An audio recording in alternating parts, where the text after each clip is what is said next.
नमस्कार साथियों। कुछ तकनीकी समस्या आ गई थी जिसकी वजह से हमारा आपका संपर्क टूट गया था। तो मैं कह रहा था कि सरकार आपको देना चाह रही थी लेकिन हमने आपने नहीं लिया।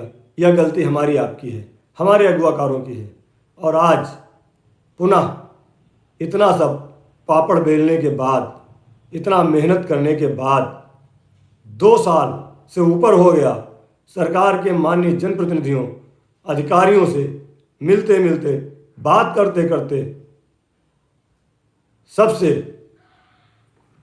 आज पुनः इस मुकाम पर आप पहुँचे हैं कि सरकार द्वारा आपकी समस्याओं का समाधान धीरे धीरे किया जा रहा है।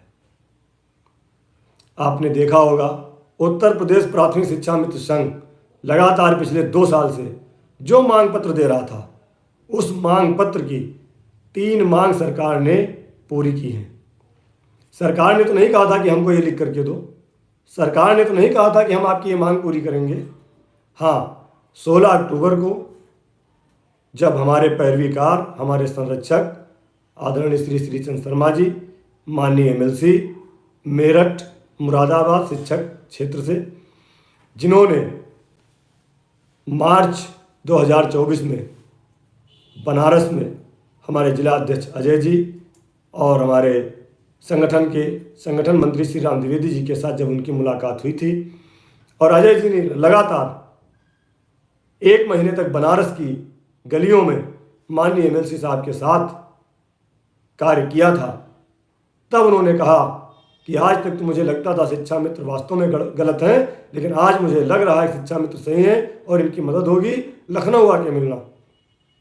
हमारे जिला अध्यक्ष वाराणसी अजय जी ने हमको फ़ोन किया, आदरणीय प्रदेश अध्यक्ष जी को फ़ोन किया, क्योंकि अध्यक्ष जी दूर थे, और उन्होंने कहा कि माननीय एमएलसी साहब लखनऊ जाएंगे, 18 तारीख को आप मिल लीजिएगा।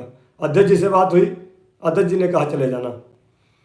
हम लखनऊ के जिला अध्यक्ष हरिनाम सिंह के साथ पहुँचे, अरविंद वर्मा जी थे हमारे साथ, और उनसे बात हुई। वहाँ पर तदर्थ के शिक्षक बैठे हुए थे, आधे घंटे हमारी बहस हुई। वहाँ पर क्या क्या नहीं कहा गया हमको, हमारे लोगों को, शिक्षा मित्र साथियों को क्या क्या नहीं कहा गया, हमने सुना, सुनते गए, धैर्यपूर्वक सुनते गए, धैर्य जवाब देता गया, फिर भी सुनते गए। तब हमने निवेदन किया माननीय एमएलसी महोदय से कि सर अब 1 मिनट हमको दे दीजिए, केवल 1 मिनट हमको दे दीजिए, जितने भी आरोप शिक्षा मित्रों पे लगाए जा रहे हैं केवल 1 मिनट दे दीजिए। माननीय एमएलसी महोदय ने उन सारे नेताओं को रोका और कहा कि महामंत्री जी की बात सुनिए। साथियों, हमने 2001 से लेकर के और 2024 तक की सारी घटना 2 मिनट के अंदर माननीय एमएलसी साहब को जब बताया कि क्या क्या हमारे साथ गुजरा, किस किस प्रकरण से हम गुजरे हैं, तब जाके उन्होंने कहा कि इसमें आप लोगों की कोई गलती नहीं, लेकिन आप लोगों के बारे में गुमराह किया गया है और इस गुमराह को निकालने के लिए सरकार से और संगठन से बात करनी पड़ेगी। इसके लिए हमें समय चाहिए।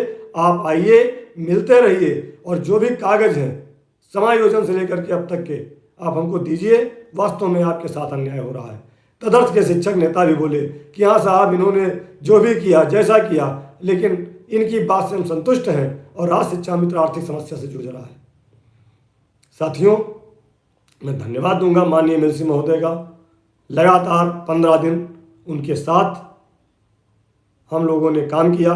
भाई अजय जी भी बनारस से आए, फतेहपुर से सुशील तिवारी जी आए, कई बार वार्ता हुई। फिर एमएलसी साहब ने कहा कि हम सरकार में और शासन में आपकी पैरवी करेंगे और ये क्या गारंटी है कि आप लोग जो है हमारा साथ दोगे, हमारे साथ रहोगे, हमारे खिलाफ नहीं जाओगे। इसकी गारंटी कौन देगा कि आज जो नैरेटिव भरा गया है उस नैरेटिव को कैसे दूर करेंगे। हमने कहा सर इसके लिए हमें समय दीजिए, हम अपने संगठन के पदाधिकारियों को बुला करके आपके साथ मीटिंग कराना चाहते हैं, क्योंकि कोई भी इतना बड़ा निर्णय सुशील यादव अकेले नहीं ले सकते हैं। मैं केवल एक पद के नाम से प्रदेश महामंत्री जरूर हूँ, लेकिन मैं अकेला भी हूँ। अभी हमारे साथ 2 जिला अध्यक्ष हैं केवल। जब तक हमारी प्रदेश की पूरी कमेटी नहीं होगी तब तक हम इस बारे में आपसे कोई वादा नहीं कर सकते। साथियों, हमने आदरणीय प्रदेश अध्यक्ष जी से बात किया, उनको पूरी बात बताई। प्रदेश अध्यक्ष जी ने कहा बिल्कुल आएंगे। प्रदेश अध्यक्ष जी आए। फिर हमने आदरणीय प्रदेश कोषाध्यक्ष जी से बात किया, हमने प्रदेश मंत्री कौशल जी से बात किया। हमने प्रदेश संगठन मंत्री श्री राम द्विवेदी जी से बात किया, हमने प्रदेश उपाध्यक्ष भाई तेजभान सिंह से बात किया, प्रदेश उपाध्यक्ष वसीम जी से बात किया, सारे लोगों से बात किया। उनके साथ रत्नाकर जी भी आए, करीब 10-12 लोग।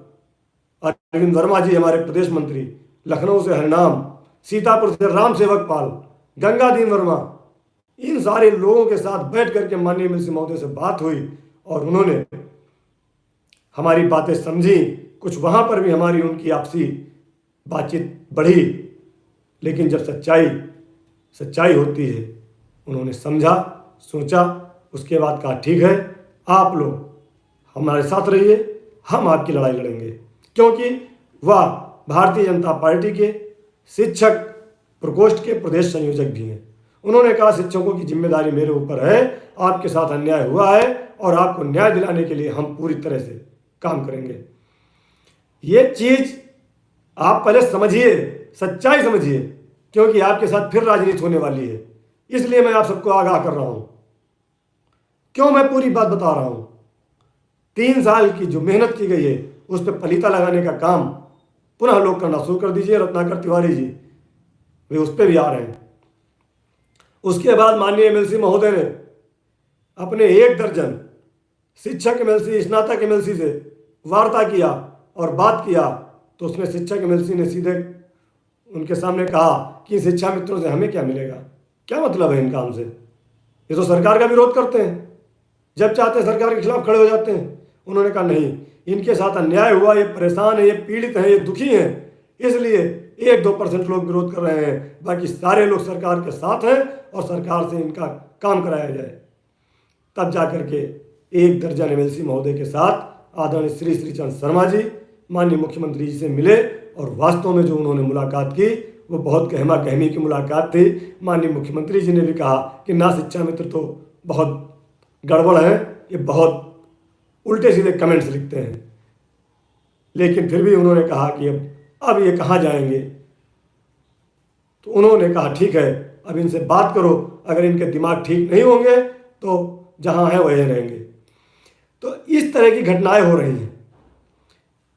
माननीय राज्यसभा सांसद पूर्व उप मुख्यमंत्री डॉक्टर दिनेश चंद्र शर्मा जी से मिलने हम लोग गए। उन्होंने कहा कि तुम्हारा काम तो तभी हो गया होता, लेकिन तुम लोगों ने क्या क्या इको गार्डन में नहीं किया और मेरे ट्विटर पे क्या क्या गालियां नहीं दी, जो गालियां आज तक कभी नहीं सुनी गई थी वो गालियां आप लोगों ने दी। फिर भी उन्होंने कहा हमारी कमेटी ने तो बहुत अच्छा प्रस्ताव बनाया था, लेकिन आप लोगों के वीडियो जो गंदे आते थे, क्या क्या नहीं कहा गया, इस वजह से सरकार शांत रह गई। तो साथियों, सरकार कोई भी हो अपने कर्मचारी को मनाना चाहती है, कर्मचारी को खुश रखना चाहती है। इस तरह का काम आप मिल करके करेंगे। हाँ, जब बिल्कुल ना सुने आपकी बात तो ज़रूर आप आंदोलन करिए सरकार से, और आंदोलन ऐसा हो कि सरकार की ईंट सीट बजाने वाला ना हो, सरकार को अपनी समस्या दिखाने वाला हो कि ये हमारी समस्या, इसका समाधान होना चाहिए। वही आंदोलन 3 साल से चल रहा है और आज हमें इस बात का फ़ख्र है, आज इस बात का गर्व है कि आप लोगों का दिया गया सहयोग, आप लोगों के दिए गए समय और आपने जो जिले से लेकर के प्रदेश तक संगठन का साथ दिया है, उसका एक यह लाभ मिला कि हमारे जो शिक्षा में साथी मूल विद्यालय वापस आना चाहते थे उनके लिए शासनादेश जारी हुआ। जो हमारी महिला बहनें अपनी ससुराल जाना चाहती थी दूसरे जनपद में, बहुत बड़ा काम है, इसको बहुत व्याख्या करने की जरूरत नहीं है क्योंकि हर जगह हमारे विरोधी लोग हैं। बहुत बड़ा काम सरकार ने किया है और इसकी गाइडलाइन बहुत जल्द जारी होने वाली है। अभी कल ही मैं माननीय मंत्री से मिला था और माननीय निदेशक महोदय भी वहाँ बैठे थे, उनसे ही बात हुई। तो ट्रांसफ़र के लिए आप लोग पर्सनल मैसेज करते हैं, ये ट्रांसफ़र वाला भी फॉर्मेट बहुत जल्द आप लोगों के पास आने वाला है।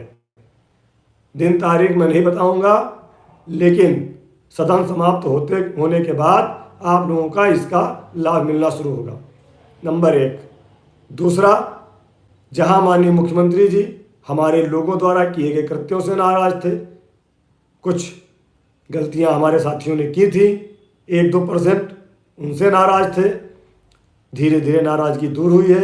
हमारी एक मांग थी, हमारे भाई बहन जो बीमार होते थे हम लोग चंदा लगाते थे, आयुष्मान भारत में शामिल करने के लिए कहा था। इसके लिए हमने जब चीफ सेक्रेटरी महोदय से मुलाकात की थी, हमारे साथ आदरणीय संगठन मंत्री श्री राम द्विवेदी जी थे, हमारे साथ जिला अध्यक्ष फतेहपुर सुशील तिवारी जी थे, हमारे साथ राज्य कर्मचारी संयुक्त परिषद के प्रदेश महामंत्री आर के निगम जी थे। तो चीफ सेक्रेटरी महोदय ने कहा था कि शिक्षा मित्रों को अकेले कैसे शामिल किया जा सकता है, इसके लिए जब भी हम कोई पॉलिसी लाएंगे तो पूरे प्रदेश के संविदा कर्मियों को लाएंगे, क्योंकि ये भारत सरकार की योजना है। साथियों, इस तरह से धीरे धीरे करते करते आज यहाँ तक पहुँचे हैं कि माननीय मुख्यमंत्री जी ने आपको आयुष्मान योजना में शामिल करने के लिए घोषणा की है। इसके साथ बहुत प्रतीक्षित जो मानदेय वृद्धि वाली बात है उस पर भी आ रहे हैं। बहुत ज़्यादा घबराने की जरूरत नहीं है।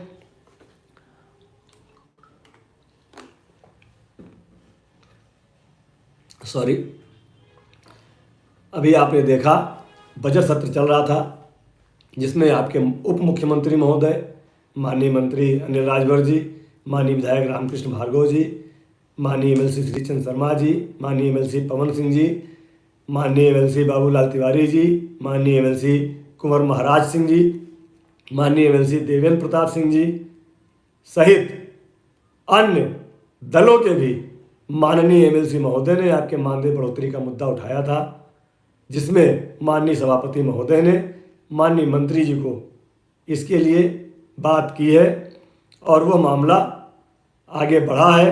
अभी हम उसका और एक चीज़ बताएंगे।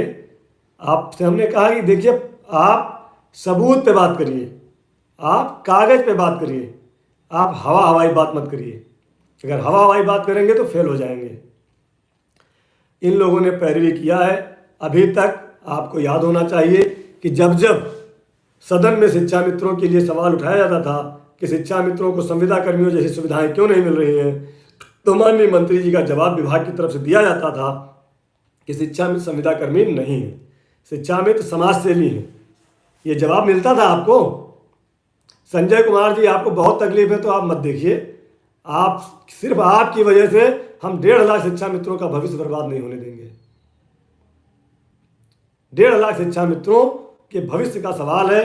संजय कुमार जी, आप सिर्फ एक व्यक्ति से कुछ नहीं होने वाला है। तो माननीय मंत्री जी का जवाब विभाग की तरफ से दिया जाता था कि शिक्षा मित्र समाज सेवी हैं। इस बार 21 फरवरी को माननीय एमएलसी श्री ध्रुव कुमार त्रिपाठी जी द्वारा एक सवाल किया गया था। उस सवाल को मैं आपको लिखित देकर के आपको लाया हूं, जिसमें माननीय एमएलसी महोदय ने पूछा था, क्या बेसिक शिक्षा मंत्री जी बताएंगे कि आतारांकित प्रश्न संख्या 15 खंड का के उत्तर में यह बताया गया है कि शिक्षा मित्र श्रमिक की श्रेणी में नहीं आते हैं। क्या शिक्षा मित्र श्रमिक की श्रेणी में आते हैं? तो मंत्री जी ने कहा था नहीं, ये श्रमिक की श्रेणी में नहीं आते हैं। दूसरा प्रश्न इसी में था कि ये शिक्षा मित्र जो शिक्षण कार्य कर रहे हैं ये किस श्रेणी में आते हैं। तो माननीय मंत्री जी का जवाब देखिएगा। उन्होंने जवाब दिया कि शिक्षा मित्र मानदेय आधारित संविदा कर्मी है। इस बजट सत्र में माननीय मंत्री जी ने, उत्तर प्रदेश की सरकार ने माना है कि आप मानदेय आधारित संविदा कर्मी हैं। और अगला भी प्रश्न इसमें है, वो हालांकि बताएंगे समय आने पर, आपके लिए पॉजिटिव है। उन्होंने फिर माना है कि शिक्षा मित्र मानदेय आधारित संविदा कर्मी हैं। संविदा आधारित कर्मियों को नियत मानदेय दिए जाने की व्यवस्था है। ये प्रश्न और प्रश्न का जवाब है। आप लोग कागज पे बात करिए, फर्जी बातों पे बहस मत करिए, नेगेटिव बातें मत करिए।